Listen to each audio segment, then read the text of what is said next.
Hi guys, welcome back to our channel. In this video, we'll look at the Lewis dot structure of aluminium atom. To do so, we must know the total number of valence electrons, which can be easily determined by looking at the periodic table. For example, lithium is in group 1A, so it will have one valence electron in its outermost shell. Those present in group 2A will have two valence electrons, and this rule follows up for group 1A, 2A, 3A, 4A, 5A, 6A, 7A and 8A. The transition metals does not follow this rule.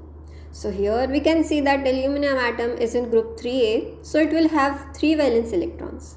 Now let us draw Lewis structure of aluminium by putting 3 electrons around it.